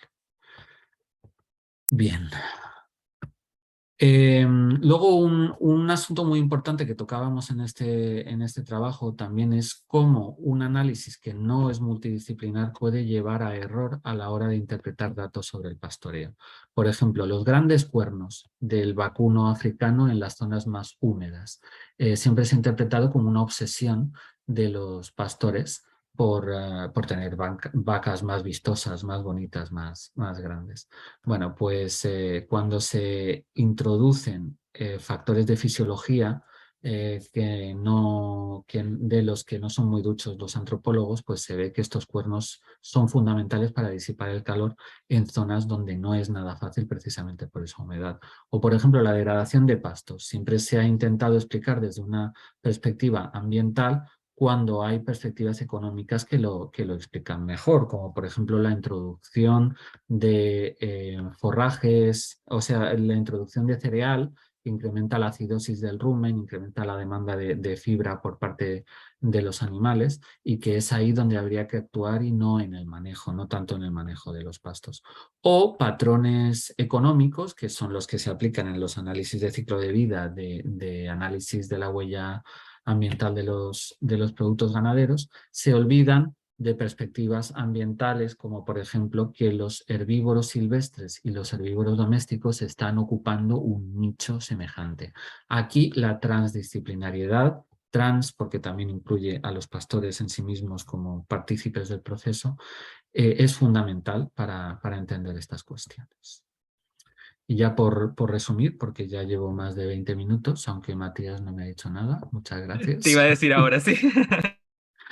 En resumen, es importante destacar que el mayor valor de la ganadería móvil y de la transhumancia en países desarrollados es el valor ambiental. Obviamente en países en vías de desarrollo, como son formas de producción con muy bajos insumos, siguen teniendo un gran valor económico, pero es importante tener en cuenta que según estas sociedades se van desarrollando y estos sistemas necesitan más mano de obra, son menos competitivos con los sistemas industriales, su gran valor es el valor ambiental, y es ahí donde hay que incidir. Y por ejemplo en el marco de Chile o de Argentina, bueno, pues ya están en una fase de desarrollo donde este valor ambiental es el más importante.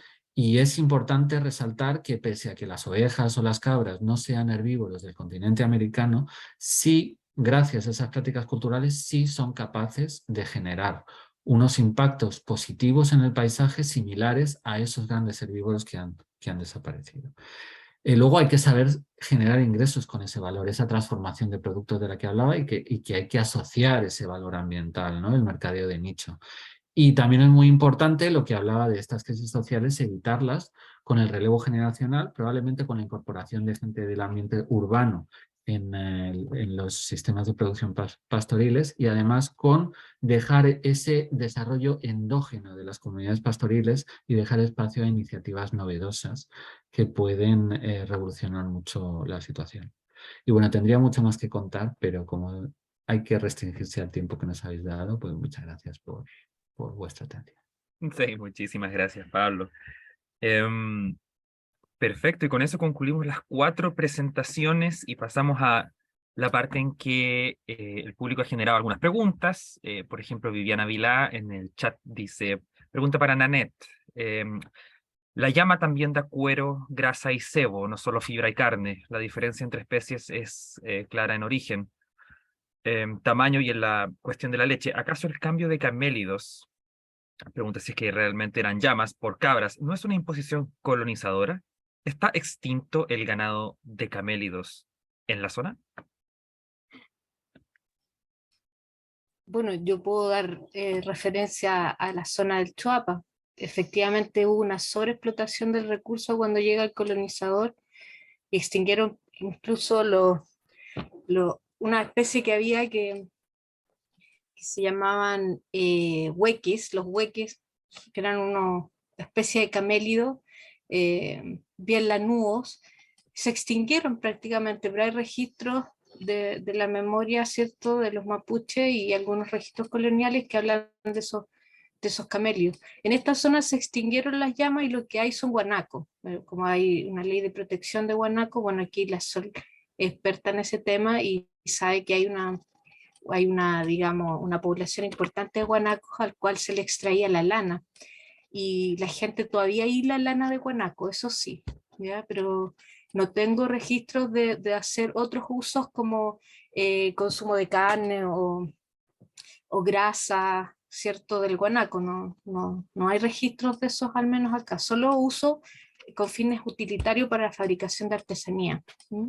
Entonces, la lana, habían dos formas de colectar la lana de guanaco, porque es una especie, digamos, muy difícil de domesticar. Quizás el petroglifo que mostré allí muestra que quién era el más hábil en laciar el animal, era probablemente para extraerle la lana, ¿no? La lana de guanaco, pero es una digamos, una interpretación del arte rupestre y no necesariamente una evidencia. Así que solo puedo decir que no hay llamas acá y que efectivamente más al norte, en el norte de Chile, en las zonas de todo el altiplano existen las llamitas y conviven con las cabras y con las ovejas. Entonces, probable que todos estos productos que tú mencionas, que no sé si una pregunta, más bien es un comentario y una afirmación, es así, realmente tiene múltiples usos las otras especies.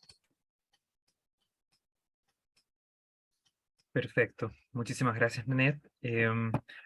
Aprovechando también otra pregunta para Nanette, esta es de la Isi Lea Plaza, que dice: buenas tardes a todos y todas. Quisiera preguntarle a Nanette, en relación con los antecedentes que presentó sobre la evidencia de actividad pastoril prehispánica en la cordillera del Choapa, ¿cuál es la relación de las comunidades actuales con este pasado? En el sentido de si sienten que es una continuidad, un pasado propio, o si es más bien algo ajeno.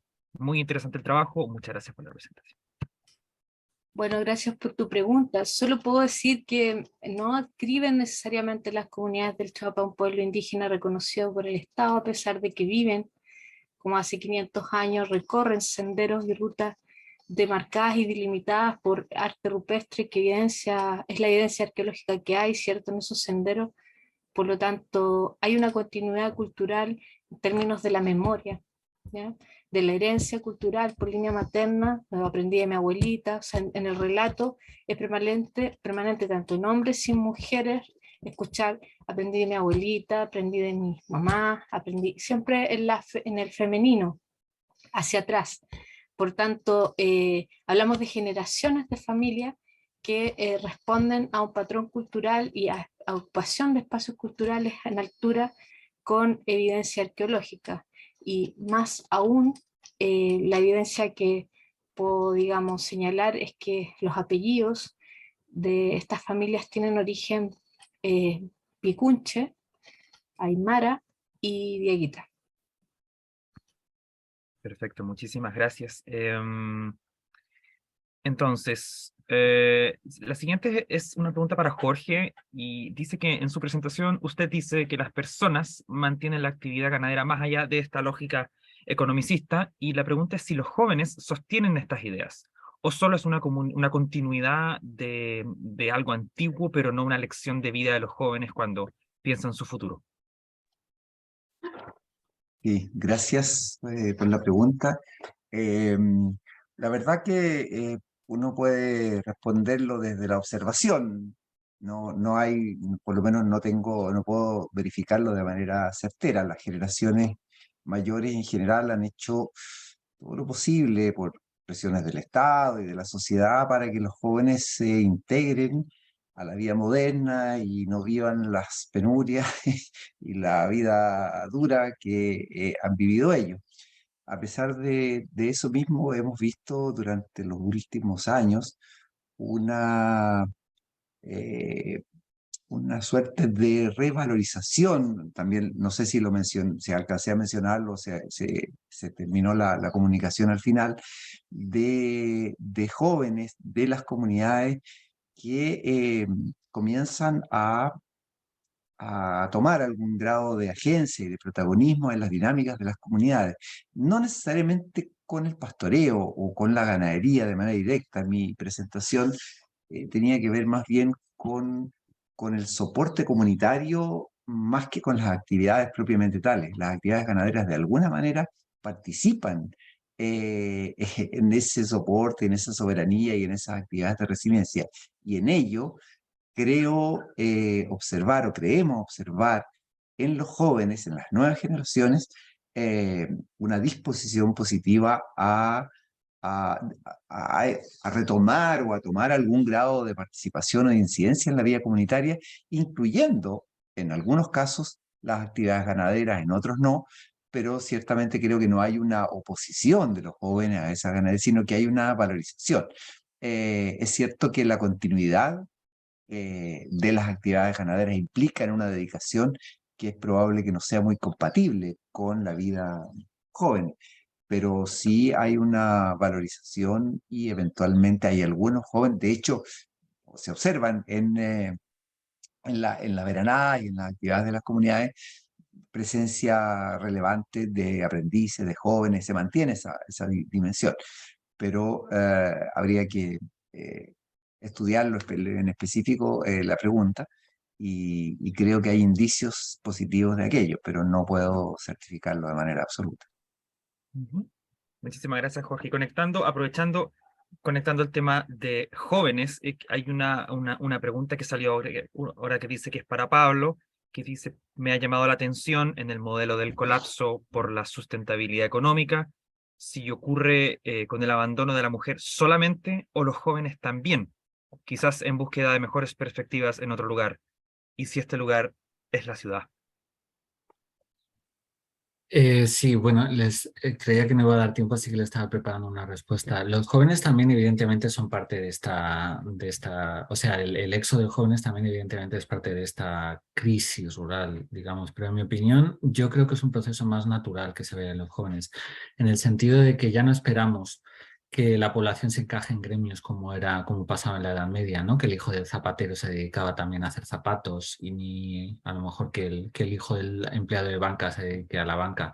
Ahora la educación llega a todas partes y lo habitual es que los hijos no se dediquen a lo que se dedican sus padres.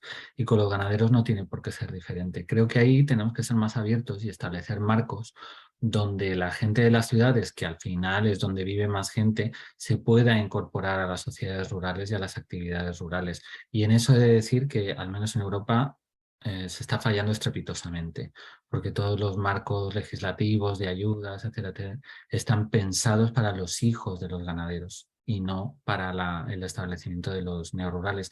Y además se da la circunstancia con este tema de perspectiva de género, que las comunidades neorurales suelen estar dominadas por mujeres, mientras que las comunidades estas de las que hablaba, digamos, antiguas de campo, están desequilibradas hacia lo masculino.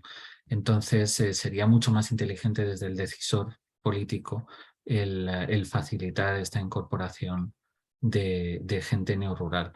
Pero bueno, parece que como por el proceso de urbanización ha sobrado gente en el campo, pues esto les cuesta. Además, ya sabemos que los políticos les presentas una evidencia académica o científica y tardan 30 años en cambiar el marco, así que a lo mejor se dan cuenta dentro de 30 años. Perfecto. Muchas gracias, Pablo. Y una pregunta para María. Me gustaría saber tu opinión sobre lo siguiente. Nueva Zelanda hizo un trabajo como política de Estado y resembró y fertilizó lomas y montañas con especies de buena adaptación por vía aérea. Parece loco, pero es interesante pensar en una eventual regeneración en estas grandes extensiones. Pues no conocía ese trabajo en Nueva Zelanda y al principio cuando leí la pregunta yo pensaba que se trataba de restauración de pastos que habían sido degradados, pero parece que no es restauración, es como migración facilitada o algo así para adaptar al cambio climático. Y no sé, aquí sé que estamos haciendo experimentos, por ejemplo, en mi zona aquí en los Estados Unidos, sobre eso, pero a una escala experimental, no sobre grandes superficies, pero mirando si sobre sembrar especies, por ejemplo, que vienen más del sur hacia el centro, cómo va a través el tiempo. Lo de la fertilización, pues en grandes superficies es muy difícil y muy caro, pero aquí también se está haciendo experimentos en eso, en el uso de, no sé cómo se dice en español, composte. Sí, Compost. sí, compost, sí. Compost en zonas más áridas y menos productivos para facilitar la regeneración, para aumentar la calidad de los suelos. Yo creo que está más, eso también queda en la zona de experimentos y algunas no experimentos científicos, sino experimentando en ranchos actuales para ver cómo funciona y si ayuda la producción. Pero no sé, yo hace unos años yo diría que, bueno, eso sería una pérdida de dinero, es jugar a la lotería, si va a llover, si no va a llover, si va a brotar o no, pero ahora yo creo que hay que pensar en todas las posibles soluciones y implementarlos primero en una escala más modesta para ver cómo funcionan antes de comentar. Pero la verdad es que no conozco esa práctica o política en Nueva Zelanda.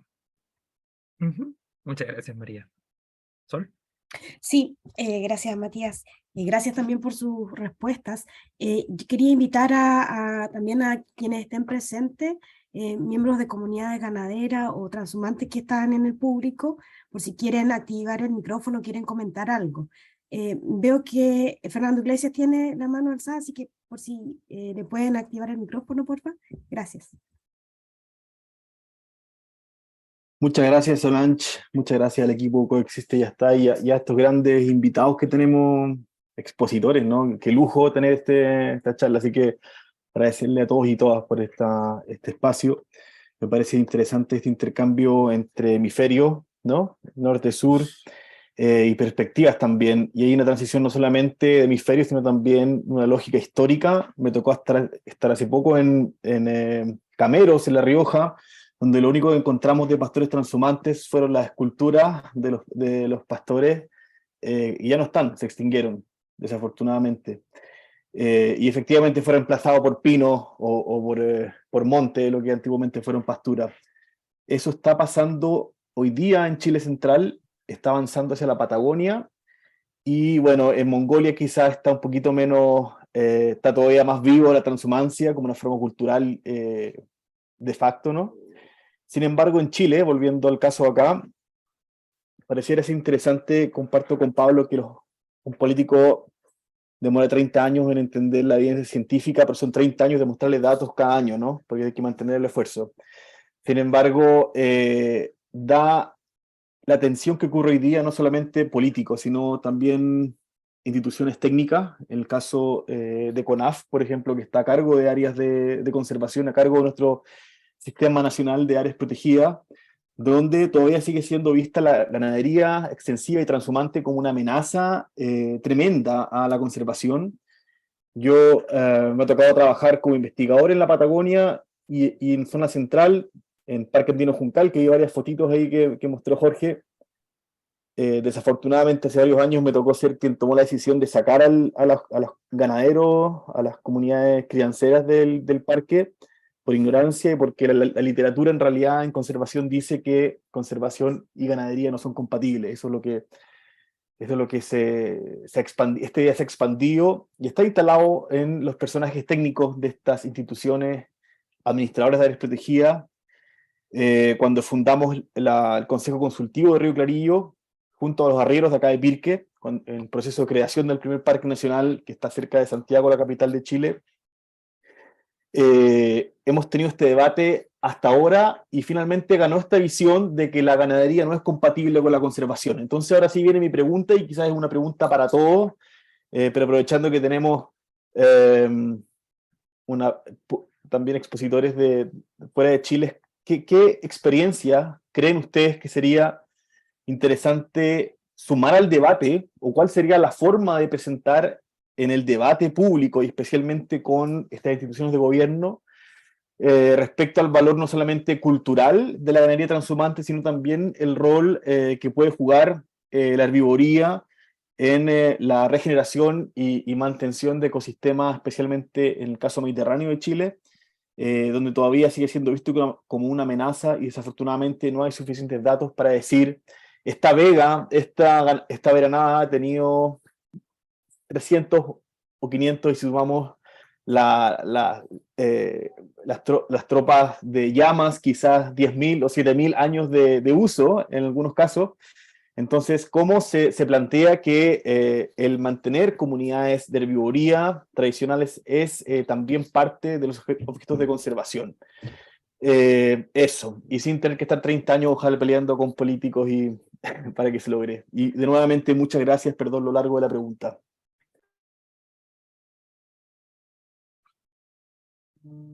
Adelante, creo que Pablo puede Sí. responder. Sí. Sí, bueno, esto es también un poco, Isidora Lea Plaza había hecho una pregunta un poco parecida también en las preguntas.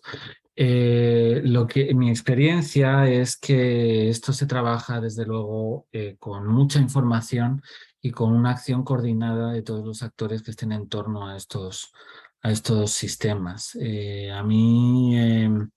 A ver, por ejemplo, yo creo que no es casualidad que yo me dedique a esto desde España, porque en España pues ha habido una persona que se llama Jesús Garzón, que era un conservacionista, que era de estos conservacionistas que le habían contado que el ganado era muy malo y tal, y también pues se dio cuenta en un momento dado de que el ganado no era nada malo, y entonces empezó a organizar, seguro que lo habéis visto por televisión, los pasos de las ovejas por Madrid para cambiar la actitud de la opinión pública, para empezar a hablar de la transhumancia, para empezar a hablar de la herbivoría y de todas estas cosas. Y de hecho, bueno, a mí me ayudó durante mi tesis doctoral para hacer algunos experimentos de dispersión de semillas y tal. Entonces, al final creo que lo que hay que lograr es un cambio social, y ese cambio social solo se puede conseguir con información. Entonces, es por eso que yo llevo más de 10 años apoyando técnicamente a la red de pastoreo de Latinoamérica, que se llama Pastoraméricas, que somos pocos, pero bien avenidos, y que, bueno, la intención es ir creciendo, y algunos de los que nos han invitado a este evento también están ahí activos. Y bueno, lo bueno es que el año 2026 se va a celebrar mundialmente el Año Internacional de los Pastizales y los Pastores, que puede ser una buena ocasión para visibilizar, porque esto lo que hace falta es visibilizar y hablar de estos temas, que no solo se hable de lo que se ha hablado siempre, del bosque como esa Arcadia feliz que hemos perdido, sino que se empiece a hablar de ecología, que se hable de ecología de los herbívoros y de los paisajes pastados, y de la acción de los pastores y de todo esto que hemos estado hablando en esta charla. Entonces, entre otras cosas, lo que a mí me gustaría que consiguiéramos en estos años que nos quedan hasta el año internacional es lograr elaborar un discurso a escala continental de toda Latinoamérica sobre el pastoreo y sobre los beneficios del pastoreo.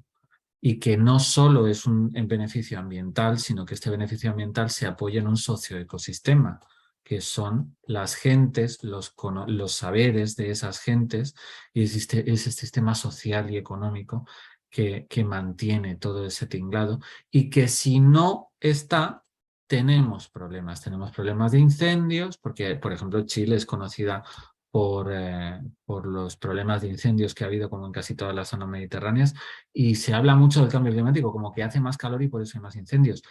Yo no soy negacionista del cambio climático, ni muchísimo menos, y es algo que me preocupa muchísimo, pero creo que los incendios precisamente no es un problema de cambio climático, es un problema sobre todo de matorralización. de esa matorralización de la que hablaba María, que está pasando en España, que está pasando en todos los sistemas mediterráneos. Si tienes más biomasa, porque faltan esos herbívoros, esos desbrozadores naturales, esos elefantes, y tienes también, careces de esas prácticas culturales que compensaban la falta de elefantes y de megaherbívoros o gonfotéridos que había en América Latina, pues al final esa biomasa la consume alguien. Y si no es en el estómago de un rumiante, pues es en un fuego, ¿no? Entonces hay que hacer muchísima pedagogía sobre eso, y a lo mejor esto es un núcleo a partir del cual se puede construir. Muchas gracias. Muchas gracias, Pablo. Me parece que Jorge quería complementar también la respuesta. Sí, en el fondo, yo creo que hay evidencias interesantes que indican que la ganadería, o hay argumentos que pueden ayudar a entender la ganadería como un ejercicio garante de conservación ambiental. Y son, yo insisto, yo creo que son las comunidades las únicas que han experimentado y han aportado algo de experiencia positiva al respecto. El Estado y en general, digamos, las políticas públicas y los especialistas en ecosistemas y en ecología han demonizado de manera clara las prácticas ganaderas, y creo que las comunidades ganaderas han mostrado que han permanecido de manera eh, relativamente sustentable, o al menos con mejores condiciones que otras prácticas humanas en esos mismos escenarios, ¿no? Y de alguna manera muestran evidencias de garantía de conservación. No podemos defenderlas, no podemos idealizarlas tampoco, creo que hay que tener realismo al respecto, pero hay suficientes argumentos para entender que estas experiencias comunitarias pueden servir de reflexión y de alimento para las políticas públicas, ¿no? El problema es que las políticas públicas no están viendo, y los decisores, digamos, no están viendo lo que pasa con las comunidades. Esa es parte del problema, creo yo, digamos. Pero creo que la ciencia no ha avanzado suficientemente hacia aquello, ni menos las políticas públicas. Entonces son las comunidades las que de alguna manera están mostrando cierta vanguardia, al menos en el caso chileno, al menos en el escenario que conocemos acá en Aconcagua, creo que es así. Al menos me importa poner el énfasis en aquello. Muchas gracias, Gracias. Jorge. Nanette también quería complementar. Sí, en la misma línea de lo que menciona Pablo y Jorge hace un momento, creo que más allá de que las comunidades, digamos, adscriban, en este caso de las que están en la zona de Choapa, adscriban o no un pueblo indígena, sus prácticas de conservación atienden a un proceso científico también. Por ejemplo, en el sector de Cuncumen, que en este minuto son tierras que están siendo explotadas por la minería transnacional, las comunidades que vivían de la transhumancia y el pastoreo nómade de esa zona, lo que hacían era sembrar los bofedales en la altura. O sea, iban en el invierno, sembraban, canalizaban las aguas de tal manera que digamos, en el verano hubiera producción de bofedales. Entonces, esa es una ciencia que no conocen las personas que viven, digamos, en otros territorios que no sea en esta zona. Probablemente en el mundo andino hagan acciones similares de conservación de los acuíferos en las zonas altas cordilleranas. Imagínense la importancia de estos acuíferos, que son los que alimentan las cuencas finalmente, que llegan a las ciudades y alimentan los países. Eso quería complementar. Muchas gracias, Gracias. Nanette. Yo creo que estamos en el tiempo, y en honor también al tiempo acordado de la duración del webinar, debemos ir cerrando. Como menciona Matías, vamos a dejar un correo de contacto por si hay preguntas que quedaron pendientes que nosotros podamos transmitir a los y las expositoras para poder dar respuesta a estas consultas. Adelante, Matías, para que puedas cerrar. Perfecto, muchísimas gracias. Yo solamente quería agradecer este webinar.